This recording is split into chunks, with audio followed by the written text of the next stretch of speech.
Mr. Tweeday, Doc M77 up against Cubson, Isaac and Rock. And well, it looks like the T side starting out will be Team Poland. We've got Isaac sitting there. Let's actually take it from his perspective, as he'll be one of the first players who are going to be at least challenged on this one. Tweeday actually bought a kit as his first one. He's trying. It's a smart play. You don't necessarily need the body armor here. They're Glocks regardless. They're going to be pretty powerful, so you might as well go for the utility purchase. So the flashes, the diffuse kit. He's probably going to play passive then by that sort of thought train. He's just going to be the last guy there. So he'll let Rek, he'll let Doc M kind of do the damage and then hopefully clean up the round if required. Almost feels like he's looking for a ninja defuse and just like shutting them down from the start. Because he'll need that for that. Doc hasn't bought anything right now, but that nade just crashed into his Rock. Yeah, Rock didn't have armor at all, which is a huge problem, but Isaac's just about walk past the player. Doc M gets 2 by sheer luck. He was just in the right place at the right time, and now Rock last man standing. Doc didn't buy anything this round at all. No, he did not.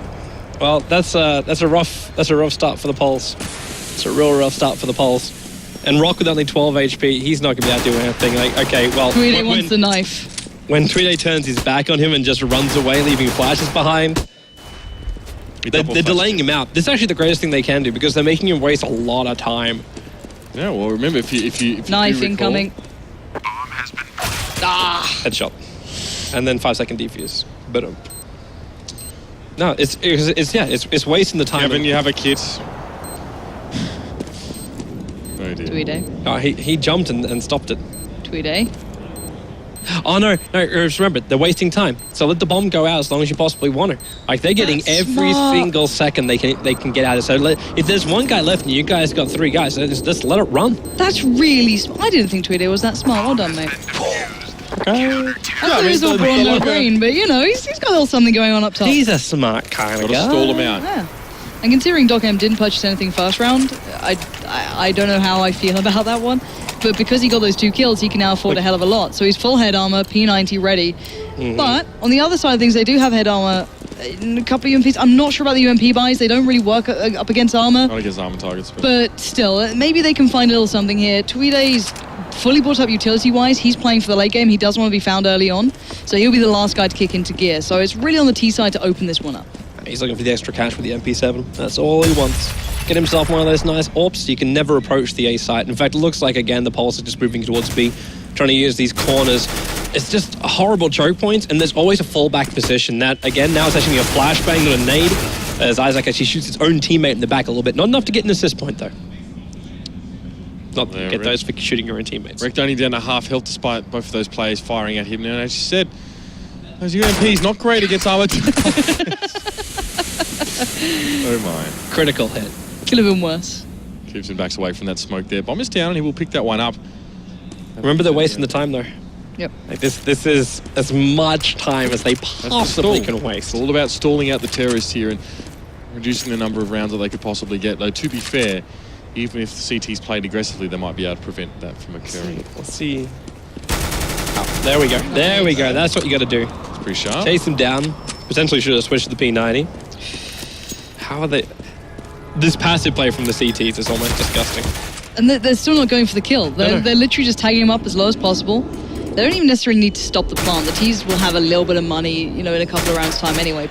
Because, as a T side, you can always force up regardless. So they're going to make them work so hard for this. And there we go. Finally, Rek will close it down with about 7 seconds left on the board, maybe around 8. Just smart play on all. The T side could force up here, Tech 9 with armor if they want to, which it looks like Isaac's going for. I think he's going to have to tell the others, maybe, guys, you might want to buy some more than just a Glock and some armor. They really are saving up on this one. 2,000 is probably enough to get a little something. Yeah, if you keep above like 1.2k, you're absolutely fine into the next couple of rounds. In my opinion, at least. I don't think they're going to be using like every single flash and molly available. As much as I don't know Vertigo, so maybe there's something I need to learn about this map. Nades are being thrown. Rock and Co are still too far back to be hit by that one. He's leaving the fray, the Battlefield player. Hoping to get an early kill here, but Rek will be there with the Tech 9. He gets taken out. Headshot from Rock there, and despite the spray, only Rock really took damage from that engagement. Now, Tweeday does hear footsteps though. He's just set up in this room. He's got this one stratted out. In fact, he's got the map on his wall at home enlarged. He's got pins, all the locations that he's going to go towards. Very much researched map for this game. He's also waiting for the plant sound because it just opens up Squeaky, comes out, takes out 2, and he had his Doc take out the 3rd. Yeah, So really smart. very, very simple. Standard play. You know you're probably going to lose 1, but you get information of where they're going. It's the same choke point every single time. Like you shoot, you flash, you fall back. You shoot, you flash, you fall back, or nade, whatever. Pretty much, and it's as simple as that. And Isaac could be dropped out, I think, to the AK then. So Rock's going to pick up the Tech-9, trying to kind of keep the economy fairly equal. And the T-side need to now make the impact. If you go 4-0 down, you're going to start struggling. So if they don't actually get this round in the bag, I'm going to say the CT side looks like they may lose 1 maximum, maybe 2 at a push because they're just so much stronger. So first gun round coming in for the T's. This is where they have to do it. Is Tweeday waiting around on the corner. This is going to be massive. They line up for him. He gets down the first, goes to the flub, gets it. Isaac as well to be picked up. And that was just shooting fish in a barrel. Once again, Tweeday showing he knows this map damn well. This is the reason why you don't want to go over to the A side. Like you've got to go that one little choke point to get through, or you've got to go back into the labyrinth that is the mid. So yeah. This is another reason too why you're watching Team Germany, like they don't even worry about covering that A ramp. Yeah, you can normally find early picks there if it's in like deathmatch. You absolutely love that position because you can play so much range. But at all other times, like you know, it's the bomb plant. There's no reason to risk yourself. You wait the time out, and life is good. Isaac yet to really make any impact here on this map. 0-4 currently. Yes, to be fair, he has struggled. He hasn't really had the economy that Germans have had, but still, this is not what we expect from a player of his. Well, his implied caliber from the last few games. He's been very, very strong, but now he's forced to try and just scrabble together his resources and get some kills here. He did manage to combine with Kuba to take down Rek. 2v2 now. We'll push on towards this B side. His shots are coming out smoke. Non-existent right now. Isaac trying to get around behind Doc, and he will be able to take him out. It's going to leave Tweeday all on his own here. This man is quite cunning. Let's see what he can do. But he can just keep this playing from range. Like just keep them off the bomb plant. The flash will come out, but he's still able to get 1 down. So there goes your first. But can Kubu finish it? Actually, there's even a Molotov just give him a little bit of extra space, but he'll hear the plant. Yeah, and he's waiting to see if he pushes. He can see the left side peak from this and towards the bomb site. So he might not see the plant go down, but he'll see that he hasn't pushed up any closer, so he can assume he'll be towards the back of the site. And he's going to check it. He knows pretty much exactly where this is, but no, he spots. Oh, he did actually spot him out on the first time around, so Tweedy had to adjust. Now 1v1, he's got the molly to force him out, and there's no backing away from that. Cubson goes down, and Tweedy again. Great job, but time is going to be a little close on this one. He should be there just about okay for it, and even buying time and being very aware, let's say, of that bomb timer. I think he's also worried he's going to walk into his own Molotov and just burn his own feet. With only 14 life on him, it would have been slightly embarrassing. A little. Just a bit, just a smidge. Clever use of that, though. You definitely cut down potential places where people can peek you from. Obviously, using the Molotov, you very much cancel out the left side of that generator set. So he knew exactly where his opponent would be by then. Tweeday, bit by bit, just making sure he was making informed decisions at every point. And credit where it's due. Tweeday's now 7-0, Mitch. He's having quite a good performance. Yep. I don't blame him, really. I don't think any of us are really that surprised by that. I'm a little bit disappointed with Isaac. He's struggled to make any sort of impact here, and he's actually getting out-fragged by a Battlefield player.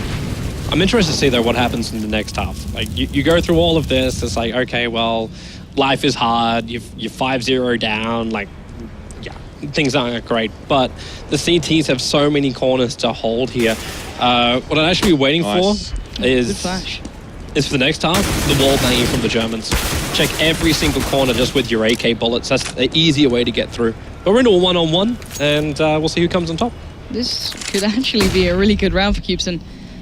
Already got 2 in the bag for him. Up against the P90 as well. If he can play this correctly with Dockham, or against Dockham, should I say, he could actually do very well. He's still got a smoke for utility, but Dockham's pushing pretty close. He's getting himself in a nice little tight angle and looking for Dockham cautiously. He does catch a glimpse, and the AK should reign supreme here, but Cubson not really connecting this one, and Dockham's just waiting out. The P90 awaits, but Cubson does close, and they'll at least pick up 1 round so far.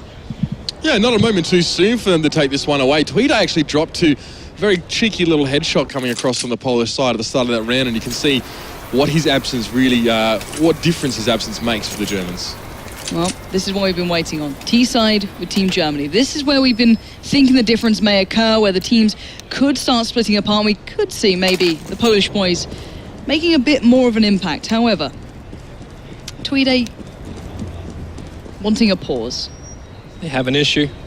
They need the tactical timeout to discuss things, you know? It's kind of a, like, okay, it's also not that great, too, when you're going to go for a pause. Like, do you now get to just reset the round? Yeah, I'm not too sure. Because time is a factor here. Yeah, it really is. So hopefully we can get that resolved. I don't know where the admins are. I think they're trying to fix other games because there are 2 going on currently. On the other side of things, I think we're seeing the Italian boys playing. I'm not sure who that they're up against, actually. The Italians against the French. Yeah, we saw Link on camera earlier on, and he's actually obviously on the French squad. So they'll be playing as well. I think they'll be on a different map as well, which is nice. They won't be on Vertigo. Along to Mirage in a moment. So we might even end up jumping between these 2 games. We'll have to wait and see. But this one's stalling out a little bit. I don't even know if they can, the mod set up for them to sort of pull a restart. So that's fine. We'll check in with that one periodically. And of course, our second game, or the second half's being restarted on that one. So we're going to have a few games happening simultaneously. Teams are still racking up the points, and we'll be seeing the leaderboard fairly soon. It'll be interesting to see when we check in with that one, how that's all going. What are your thoughts here, of course? You've seen Germany look like definitely the most dominant out of all these teams. I don't really know if there's any that could reliably be counted on to stop them. I think this was the telling game of can anyone actually get in the path of the German side, and so far the answer is no. We're seeing a couple of other teams who are playing well. We saw France was able to compete quite some way. Italy having a good couple of rounds here and there, but everyone seems to be a good few steps behind Team Germany. All right, well, obviously this is the France versus Italy match on the map of Mirage, one that maybe we are a bit more familiar with. And on the CT side, it is the French, Lank and Terracid, of course, partners in crime, and then the Italians on the T side. But the problem is this map also falls into that same category as you get with Dust 2. CT sides are going to struggle here. Sure, mid-window's a little closer to be able to rotate, but B's still fairly isolated, so T side should be able to almost overpower and overcome towards these sides. We're kind of seeing that happening now. This is what we were expecting to happen on our previous map, but it didn't really happen. But the retake is still very easy for the CTs, as long as they got a couple of smokes up their sleeve. So money's going to be fairly important in this, and well, there it is. They played the angles perfectly and came in through both connector as well as CT stairs. There is still have a 1T left and going for a sneaky defuse. Not actually worried about it now because Sen's already dead. Well, you know, fairly standard push there through CT. Nothing really too shocking about that maneuver. I think the Italians maybe forgot about that. We had a lot of them were looking towards connector, towards jungle. And maybe forgetting, I guess, about the potential or the ease, I guess, with which a CT can come from those stairs. And it was a flank worked out quite nicely. Another round. If you're wondering how you'd even approach the CTs on this map, when you've only got 3 players, like you got to leave one, floater B to cat, then one window / jungle, and then one either on-site or back CT stairs. Seems probably the best cover you could rotate from. Put your best player in mid-window, basically. Yep. Simple as that. You can play for retake scenarios if you want. But the thing is that you also have to consider for the T-sides, they're lacking basically... I don't think any of the players would be quite on par to it yet, but I think they're just enjoying it. The fact is that no one of these teams is actually smoking on the T side, so they need to at least have a jungle smoke, maybe a stair smoke and a CT smoke, so they can achieve that. But when they're not doing so, Lane can just sit there and just literally use the vertical advantage just to rain down so much pressure. Very difficult for the Italians to work, like you said, without smoke, to work onto those stairs and poke out. Hard with the nades coming at them as well, really easy to get hit by them. Zenzi maybe should have expected the second one to come his way. But they got the double headshot there as well on towards the T-ramp there. So it was very, very hard for the Italians to come back from that. And again, we see another scenario where on the first half, the terrorists are really struggling to put up any score. Yeah, but at least this time around, they're going to have a run over at the weaker side. That's going to be the B. Getting out of the apartments, that's the trick. That's the trick. And to do it quick enough that you can find the frag and move on and not lose your teammates like this kind of scenario right now. So you got to move quickly, check down a bench, and, well, they check it, and they actually kill it. So it's 2-on-2 situation back behind the side, but you got one CT coming in through the apartments, and he'll take down the bomb carrier, and now Redez is just stranded in the middle of nowhere. He can battle down the kitchen, but he's playing from the low ground all the way up to the bomb planter. No, to the bomb, which is up in the high side. I think he forgot that he left the bomb then. He was trying to run off towards A, it's okay, guys, oh, wait. And Terracid, now you're going to start second-guessing yourself, though. When someone takes that little bit too long, you start thinking, okay, did he push mid? Did he go out through mid-window? Whereas actually, Redez just forgot that he didn't have the bomb. So kind of by stupidity almost, he's kind of added a little bit of second-guessing into the minds of Terracid, but he will watch the right push in the end and does claim that round again. Yeah. So the CTs hold. They're only losing the one round, which is